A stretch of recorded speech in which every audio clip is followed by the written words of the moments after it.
Hello everyone, কেমন আছেন সবাই? আশা করি সবাই অনেক অনেক ভালো আছেন। আজকে লিড জেনারেশনের 4 নম্বর ক্লাস। মাঝে কিছুদিন গ্যাপ গিয়েছে, ক্লাস রেকর্ড করা, সব কিছু কাজ সেরে ফেলা বা সব কিছু রেডি করতে আমাদের একটু সময় লাগে, তাই আশা করি আপনারা এই সময়টুকু আমাদেরকে দিবেন। আর হ্যাঁ, আপনারা যারা আমার এই চ্যানেলে রয়েছেন, নিয়মিত ভিডিও দেখছেন, টিউটোরিয়াল ভিডিও দেখছেন এবং সামনে আরও ভিডিও দেখবেন, তাদেরকে রিকোয়েস্ট করবো এখনও যারা চ্যানেলটি সাবস্ক্রাইব করেন না, অবশ্যই কিন্তু চ্যানেলটি সাবস্ক্রাইব করবেন। আর হ্যাঁ, আপনারা কিন্তু কোনো কিছু নিয়ে বেশি তাড়াহুড়ো করবেন না। দেখেন, যে কাজটা খুব দ্রুত হবে বা যে কাজটা আপনি খুব সহজে পাবেন, সেই কাজটা কিন্তু সহজে হারিয়ে যাবে। আপনি যে কাজটা খুব ধৈর্য সহকারে সময় নিয়ে শিখবেন বা দেখবেন, সেই কাজটাই কিন্তু আপনার স্থায়িত্বটা বেশি হবে। তাই আপনাকে বলবো, বেশি তাড়াহুড়া বা অধৈর্য হয়ে থাকবেন না। আপনারা রিল্যাক্স মুডে ডেলি একটা করে ভিডিও দেখেন বা একটা করে টিউটোরিয়াল দেখেন, আশা করি আপনাদের জন্য ভালো হবে। চলুন তাহলে আজকের ক্লাস শুরু করা যাক। আজকের ক্লাসে আমরা কী নিয়ে আলোচনা করব সেটা রয়েছে ক্লাস 4-এ গুগল স্প্রেডশিট। অর্থাৎ গত ক্লাসে কিন্তু আমরা দেখিয়েছি যে আমাদের বেসিক যে 4টে টুলস রয়েছে, Google spreadsheet, Google Docs, Google Microsoft Excel, Microsoft Word. So আজকে আমাদের 4 নম্বর ক্লাসে আমরা মূলত গুগল স্প্রেডশিটের কথা বলবো। এই স্প্রেডশিটে আপনাদেরকে এমনভাবে দেখাবো যেটা আমাদের খুবই প্রয়োজন হয়, যে বিষয়গুলো অর্থাৎ ক্লায়েন্টের কাজ থেকে শুরু করে, অর্থাৎ ক্লায়েন্টের কাজ যখন আমরা শুরু করি তখন সেই ক্লায়েন্টের কাজ আমরা রেডি করার জন্য যেভাবে গুগল শিটটা রেডি করি, সেভাবে আমরা একদম A to Z আপনাদেরকে দেখাবো। তাই আপনাকে যদি ভিডিওটা একটু বড় হয়ে যায় তাও কিন্তু আপনারা কিন্তু ভিডিওটা দেখবেন, আপনার কাছে রিকোয়েস্ট থাকবে। চলুন তাহলে শুরু করা যাক। প্রথম আমাদের যেটা করতে হবে, আমাদের প্রথমে একটা ক্রোম ব্রাউজারে যেতে হবে। যাওয়ার পরে আমরা গুগল স্প্রেডশিট আনার জন্য আমরা চাইলে কিন্তু এই যে অ্যাপস এখানে যেটা রয়েছে গুগল ড্রাইভ, আমরা গুগল ড্রাইভে চলে যেতে পারি। অথবা আপনি যদি এখানে লেখেনও গুগল স্প্রেডশিট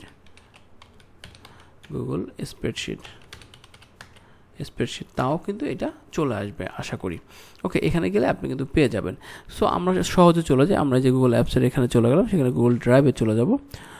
গুগল ড্রাইভে যাওয়ার পর আমরা গুগল স্প্রেডশিটের জন্য আমরা কী করতে, নিউ যে একটা অপশন রয়েছে, নিউতে ক্লিক করব। নিউতে ক্লিক করবো, দেখেন গুগল শিট নামে আসছে। হ্যাঁ, তো এখানে একটা যদি আমি মাউসের পয়েন্টারে রাখি, তখন ব্ল্যাঙ্ক স্প্রেডশিট। ওকে, এই যে আমরা পেয়ে গেলাম। কিন্তু এখন এই যে গুগল শিটটা এসেছে, এখানে কিন্তু দেখেন একদম কিন্তু ব্ল্যাঙ্ক রয়েছে, এখানে কিছুই নেই। তো আমরা যখন ক্লায়েন্টের কাজ প্রথম শুরু করব বা ক্লায়েন্টের জন্য এই শিটটা রেডি করব, তখন আমাদের প্রধান কাজ হচ্ছে এই শিটের একটা নাম দেওয়া। অর্থাৎ আমি এখানে নাম দিলাম স্যাম্পল ওয়ার্ক। যেহেতু আমরা স্যাম্পল ওয়ার্কের যে কাজ করতেছি, সো আমরা এখানে একটা স্যাম্পল ওয়ার্ক দিলাম। তারপর কি থাকতে পারে, আমাদের ক্লায়েন্টরা যখন আমাদের কাজে তখন বলে যে আমাদের কী কী ডিমান্ড থাকতে পারে, তারা কী কী চায়। যখন লিড জেনারেশনের কাজ করুন, নর্মালি একটা ক্লায়েন্ট কোম্পানি নেম, কোম্পানির ওয়েবসাইট, কোম্পানির লোকেশন, কোম্পানির phone number, target person name অথবা first name, last name, title, email, LinkedIn, এই কয়টা জিনিস মাস্ট আছে। তাছাড়া আরও অনেক কিছু যেতে পারে, যেমন কোম্পানি এমপ্লয়ি সাইজ, রেভিনিউ সহ অনেক কিছু আছে। আমরা একটা শিটে প্রথম রেডি করার ক্ষেত্রে যে কাজটা করবো, আমরা প্রথমে এই শিটে সেগুলো যে ডাটাগুলো আমরা কালেক্ট করবো, সেই ডাটাগুলোর নাম লিখি। আমরা প্রথমে লিখলাম company name, company website, phone number,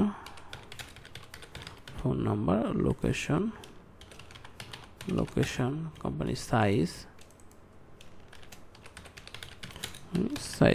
তবে হ্যাঁ, সব ক্লায়েন্ট কিন্তু এই এত কিছু চায় না, তারা হয়তো বা কোম্পানি নেম, ওয়েবসাইট তাদের জন্য এনাফ। তারপর হচ্ছে target person name, title, valid email, LinkedIn. Suppose ধরুন আমাদের ক্লায়েন্টগুলো এই বিষয়গুলো আমার কাছে চাইতেই পারে, এগুলোই চাবে মূলত। হয়তো অনেক যে কাজটা করতে পারে ফার্স্ট টাইম লাস্ট টাইম যেতে পারে। So first time last time চাইলে আমরা ফার্স্ট টাইম লাস্ট টাইম দেবো, এটা ক্লায়েন্টের উপর ডিপেন্ড করে। সো আমরা প্রথমে যে কাজটা করি, যে এই যে ডাটাগুলো কালেক্ট করবো, সেই ডাটাগুলো আমরা বসাই। সো এই ডাটাগুলো বসানোর পরে আমাদের একটু থাকে, এটা আমরা একটু সুন্দরভাবে সাজানোর চেষ্টা করি। প্রথমে আমরা যেমন ধরে দেওয়ার চেষ্টা করি, আমরা ক্যালবেরিতে রাখার চেষ্টা করি। তারপর এখানে যে ডাটাগুলো আছে সেগুলো একটু সাইজটা একটু বড় করি, তারপর সেটা একটু বোল্ড করে দিই। এখন সুন্দরভাবে দেখানোর জন্য, এটা হাইলাইট হওয়ার জন্য আমরা এটা কী করি, একটা কালার করে দিই। এই যেমন ধরেন এখানে একটু সমস্যা আছে, নাম্বারটা বোঝা যাচ্ছে না, তারপর কোম্পানি নেমটা চলে আসে, এগুলো একটু ঠিকঠাক করে দিই। প্রথমে আমরা ঠিকঠাক করি না, বলতে আমরা যখন কাজ শেষ হয়ে যায় তখন আমরা ঠিকঠাক করি। যেহেতু আমরা আজকে গুগল শিটের কাজ দেখবো, কী বেসিক কাজ জানতে হয় সেগুলো একটু দেখবো, তাই আমরা প্রথমে ক্লায়েন্টের কাজের জন্য যে কাজটা করতে, তারপর সেটা একটু শিখলাম। এখন আমরা একটু চলেন একটু বেসিক কিছু কাজ শিখি। প্রথম আমাদের যে কাজটা রয়েছে ফাইলের মধ্যে দেখেন অনেকগুলো অপশন রয়েছে। যদি নিউ আরেকটা শিট দরকার, এখানে ক্লিক করতে পারেন। Open, import, make a copy. আপনারা যদি কপি করতে চান, তাহলে এই শিটটা যদি শেয়ার করতে চান, যদি আপনি শেয়ার অপশন দেন, যেমন ধরেন আপনি এই শিটের মাধ্যমে আপনি আরও অন্য কাউকে শিট শেয়ার করতে চান, তাহলে কিন্তু এখানে আপনি তার ইমেলটা দিয়ে ডান দিলে শেয়ার হয়ে যাবে। অর্থাৎ আপনি গুগল স্প্রেডশিটের সুবিধা হচ্ছে একটা শিটের কিন্তু আপনি অনেকে কিন্তু একসাথে কাজ করতে পারেন। যেমন মাইক্রোসফট এক্সেল যেহেতু উইন্ডোজ ক্র্যাক ভার্সন ইউজ করি, সো আমরা কিন্তু মাইক্রোসফট যে এক্সেল আছে সেটা কিন্তু আমরা অনেকে একসাথে কাজ করতে পারি না, আমাদের অফলাইনে কাজ করতে হয়। কিন্তু গুগল স্প্রেডশিটে আমরা কিন্তু অনেকে একসাথে কাজ করতে পারি।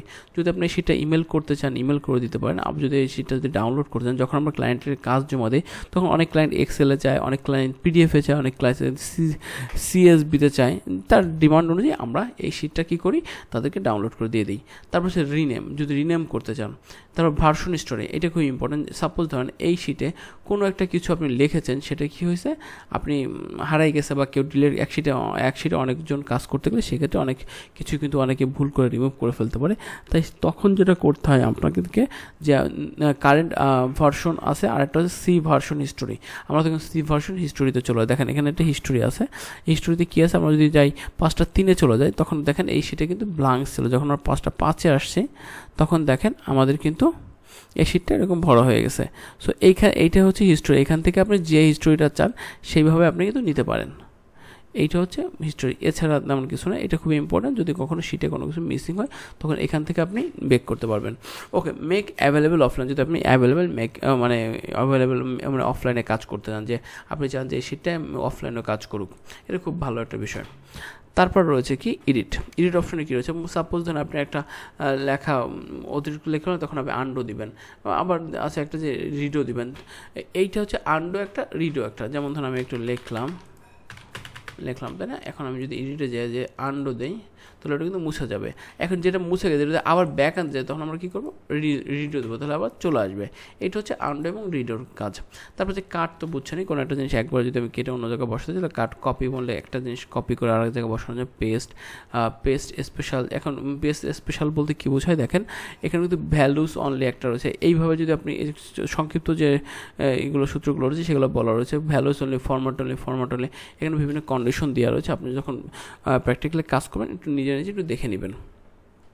তারপর হচ্ছে ডিলিট করার অপশনটা কিন্তু এখানে আছে। আপনি কি ডিলিট করছেন, রো 6 কলাম ডি বা কি ডিলিট করছেন সে এখান থেকে দিতে পারবেন। তারপর হচ্ছে ভিউ অপশনে কিছু ইম্পর্টেন্ট বিষয় রয়েছে, যেমন ধরুন শো। আপনি যদি কি বলছে ফর্মুলা বার, এইটার না কাজ আমাদের এখনও আমার প্রয়োজন হয় নাই, সো নো, আমিও জানি না আসলে কী কাজ। ফ্রিজ অপশনটা আমাদের খুব প্রয়োজন। আমি আপনাকে একটু দেখা দিই। যেমন ধরেন আমরা যখন কাজ করবো, এই যদি আমি স্ক্রল করি তখন উপরেটা কিন্তু চলে যায়। তখন আমরা যখন ডাটা বসাবো, দেখেন আমরা জানি না যে কোন রোতে কী আছে, ডিতে কী আছে, এটা মনে রাখা সম্ভব হয় না। তখন আমরা যে কাজটা করি, এই যে কলাম এতে রো এতে ক্লিক করে আমরা ভিউতে চলে যাই। ভিউতে ফ্রিজে যে যদি রো অন দেই, তখন এটা কিন্তু আমার ফ্রিজ হয়ে থাকে, মানে স্থির হয়ে থাকে। তখন এটা নড়ে না, তখন আমরা সহজেই ডাটাগুলো বসাতে পারি। তারপর যেমন রয়েছে ফ্রিজ, গ্রো, কমেন্ট। যদি কোনো কিছুতে মানে কোনো জায়গায় কমেন্ট করার প্রয়োজন হয়, যে এখানে ভুল হয়েছে আপনার টিম মেম্বারে, তখন আপনি কমেন্ট করতে পারবেন। জুম করার প্রয়োজন হলে, তারপর হচ্ছে ফুল স্ক্রিন, এই তো এগুলাই। তারপর হচ্ছে ইনসার্টে অনেক কিছু থাকতে পারে, যেমন সেল বাড়ানো কমানোর ক্ষেত্রে, র বাড়ানোর ক্ষেত্রে, কলামের ক্ষেত্রে। তারপরে আরও কিছু অনেক ফাংশন আছে, এই ফাংশন কিছু বিষয় রয়েছে, এগুলো দেখতে পারেন। এছাড়া এগুলো আমাদের অতটা প্রয়োজন হয় নাই এখন পর্যন্ত। গত 5 বছরের এক্সপিরিয়েন্স আমার প্রয়োজন হয় নাই, তাই আমি এগুলো এখানে আপনাকে দেখাইতে প্রয়োজন মনে করতেছি না। তারপর হচ্ছে ফরম্যাটের ভিতরে কী আছে দেখি, নাম্বার, টেক্সট, এই টেক্সট বোল্ড যেগুলো উপরে আছে সেগুলো আমি দেখাইছি একটু হচ্ছে র্যাপ করার জন্য। কন্ডিশনাল ফরম্যাটিং, আচ্ছা এইখানে একটা জিনিস ইম্পর্টেন্ট খুব, কন্ডিশনাল ফরম্যাটিং। এখানে কিন্তু আমি দেখেন এখানে একটা সূত্র বসায় রাখছি, দেখেন ডুপ্লিকেট চেক। কন্ডিশনাল ফরম্যাটিং আমাদের দরকার এই জন্যই, সাপোজ ধরেন আপনার শিটে অনেকগুলো ডাটা থাকে, A B C D E F G. এখন অনেক সময় একই ক্লায়েন্ট অনেক সময় বলে যে আমার কিন্তু একটা কোম্পানি জানি ডাবল ডুপ্লিকেট না হয়, বা একই কোম্পানিতে যেন 2জন পার্সন নয়। যদি আমাদের ক্লায়েন্ট যদি কখনো বলে যে একটা কোম্পানি থেকে একটা টাইটেলই নিব, যদি কখনো বলে যে একটা কোম্পানির 2টা টাইটেল নিব, যেন 3টা না হয়। সো আমাদের ডুপ্লিকেট চেক করার জন্য আমাদের কী করতে হয়, এখানে এই সূত্রটা বসাইতে হয়। সো আমরা কী করতে পারি, প্রথমে এই যে দেখেন সমান countif bracket A dot A comma A on bracket close bracket less than A. অর্থাৎ এই যে সূত্রটা আছে, এই সূত্রটা আমাদের প্রয়োজন হয়। আপনারা একটু লিখে রাখবেন, তাহলে আপনাদের জন্য ভালো হবে। আমাদের কিন্তু অনেক সময় মনে থাকে না। তো এখানে আমরা ক্লিক করি, কন্ডিশনাল ফরম্যাটিংয়ে যাই, তখন আমরা কী করি, এই যে এমটিতে ক্লিক করলে নিচে আমার শিটটা দেখা যাচ্ছে না, লাস্টে দেখবেন কাস্টম ফর্মুলাইজ, এখানে ক্লিক করবেন কাস্টম ফর্মুলা। তখন এখানে আমরা পেস্ট করে দেবো, পেস্ট করে দেওয়ার পর এটা কী হবে, ইয়েস দিয়ে দিলাম। এখন দেখি সরি, এখানে একটা ভুল হয়েছে আমার।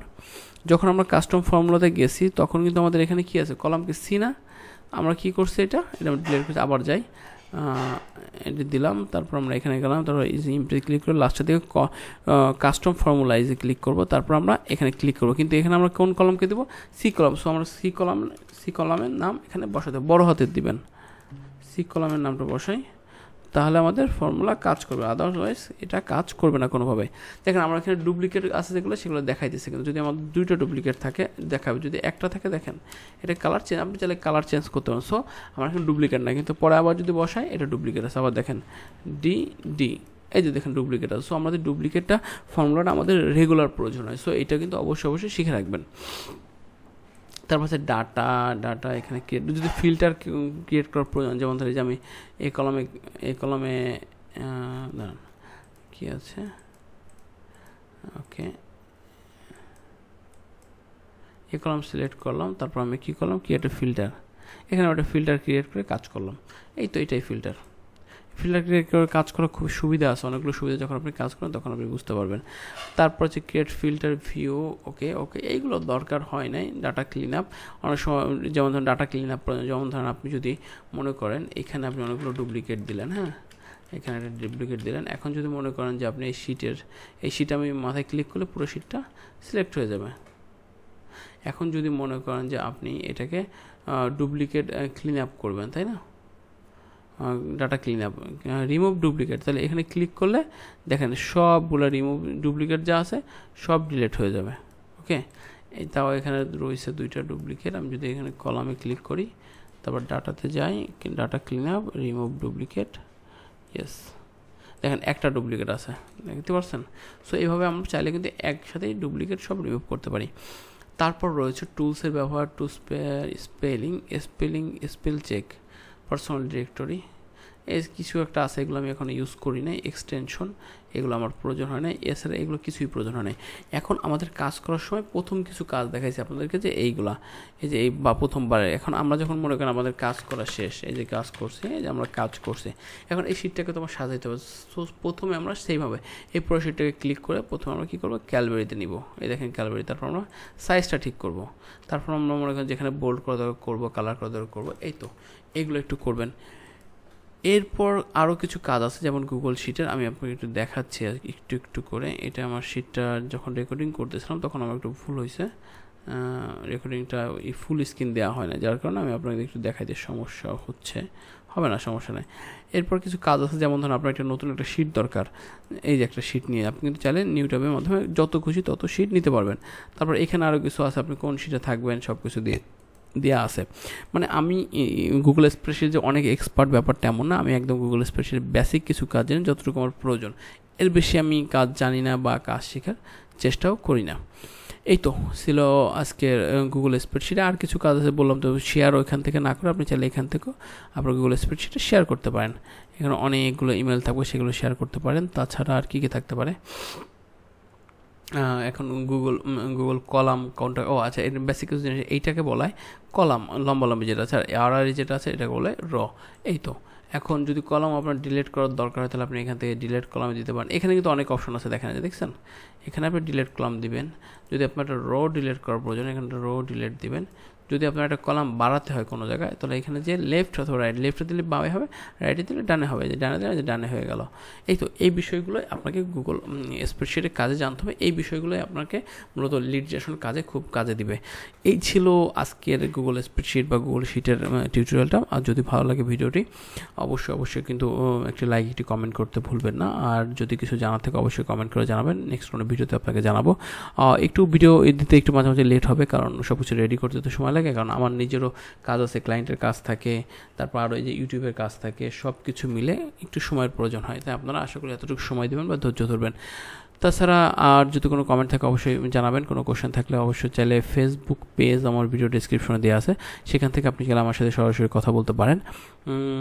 আর কি বলতে পারি আপনাদের সাথে, আর পরবর্তী ক্লাস কী আছে একটু দেখাই দিই। এরপর আমরা যেটাকে যাব সেটা হচ্ছে Microsoft Excel, Microsoft Word, Microsoft Google Docs, তারপর 8 নম্বরে কী আছে, কিছু কিবোর্ড শর্টকাট, এরকম অনেকগুলো কাজ থাকবে, ক্লাস থাকবে, সেই সবাইগুলো এক একটা করে আপনারা দেখে নেবেন। পরের ক্লাসগুলো অবশ্যই ছোট ছোট হবে, এখানে আসলে শেখার কিছুই নেই, কারণ আমাদের লিড জেনারেশনের কাজে কিন্তু মোস্ট অফ দ্য টাইম আমরা যদি গুগল স্প্রেডশিটের কাজটা ভালোভাবে করি, তখন আর গুগল এক্সেল বা ডক্স এগুলো কাজ প্রধান। তবু আপনাদেরকে যতটুকু পারি কাজ একটু দেখাই দেবো যে আপনারা এগুলো শিখবেন। ধন্যবাদ সকলকে সম্পূর্ণ ভিডিও দেখার জন্য, ভালো থাকবেন সবাই।